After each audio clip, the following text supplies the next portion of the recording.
আমার নন্দের বাড়ি যাব। তো আমার বাড়িতে যেগুলো আছে টুকিটাকি শাকসবজি ওগুলো নিয়ে যাবো, ওই জন্য আর কি কুমড়া কাটতে লাগছি সকালবেলায়।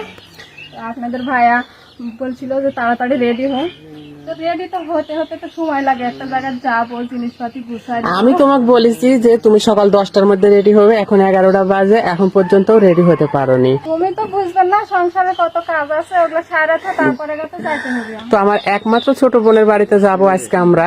তো যাওয়ার সময় তুলি বলছে আমার বাড়ির যা যা সবজি আছে সেগুলা নিয়ে যাই, যেহেতু ননদের বাড়িতে যাব।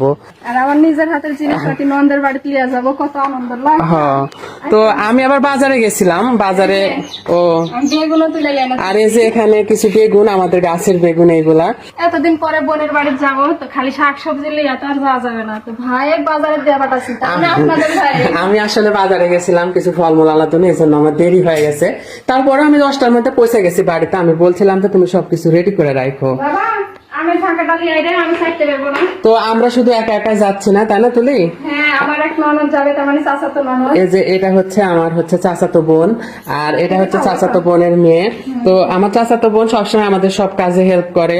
আর কে কে যাচ্ছে আমাদের সাথে? আমার চাচা শাশুড়ি যাবে, আমার দাদি শাশুড়ি যাবে। হ্যাঁ, আমরা অনেকেই যাবো। আর কি আছে? ওই যে পলিথিনের ব্যাগে আমি যে বাজারগুলো করে নিয়ে আসলাম, ওইগুলো নিয়ে আসো। আর তো বাবা একটা ভাবি ওই এত কি নিয়ে আসিছে বাজার করে দিয়ে। কে জানি না কি নিয়ে আনিছে। ওহো, ফ্রিজে দই আছে বাবা, এগুলো বার করতে। দেখ তো, ওই হচ্ছে ফ্রিজের মধ্যে উপরে আছে, নরমালে আছে, দইয়ের প্যাকেট আছে একটা। হ্যাঁ, ওইটা নিয়ে আয়।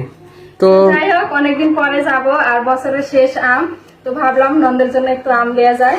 আর এই যে আমগুলা নিছি, এই আমগুলার কথা কি আর বলবো তুলি, সেই স্বাদ। মানে এত স্বাদ। তুলি কালকে রাতে একটা খাইছে, এত মিষ্টি।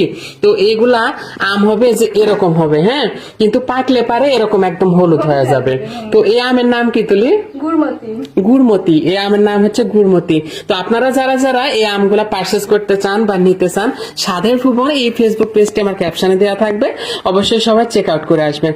একটা সময় ছিল আমি যখন ননদের বাড়ি যেতাম, তো কিছুই লিয়ে যেতে পারতাম না, খালি হাতে যেতে পারতাম।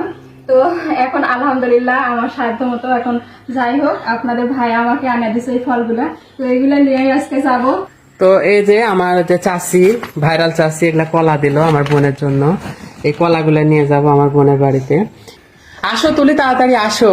ও আরেকটা কথা আপনাদেরকে বলি, আজকে কিন্তু তুলিকে কেমন লাগছে শাড়িতে অবশ্যই সবাই জানাবেন। আর এই শাড়িটা কোন পেজ থেকে নিয়েছি তোমার মনে আছে তুলি? আশরেখা ফেসবুক পেজ।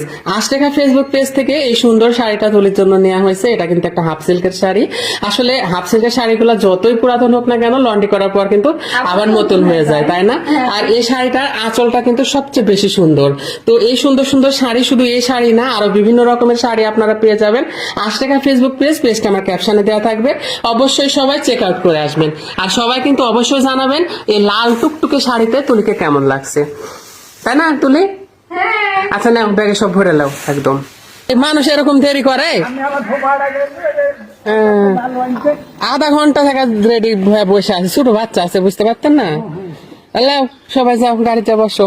তো অলরেডি আমাদের এই যে গাড়িওয়ালা চলে আসছে, আর আমরা সবাই মিলে এখন এই যে গাড়িতে বসবো। সবাই বসো, রেডি? আসো, চলো। যে গরম, বোরখা পরে সবাই আধা ঘন্টা ধরে বসে আছে আপনার জন্য। আপনি একটা মানুষ না, পায়জামা।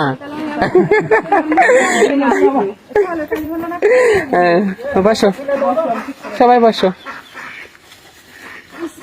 তো যাই হোক, আমাদের আজকের ভিডিও এই পর্যন্তই। সবাই ভালো থাকবেন, সুস্থ থাকবেন, এবং আশফিয়ার জন্য, তুলির জন্য সবাই দোয়া করে দিবেন। হ্যাঁ, আল্লাহ হাফেজ সবাইকে।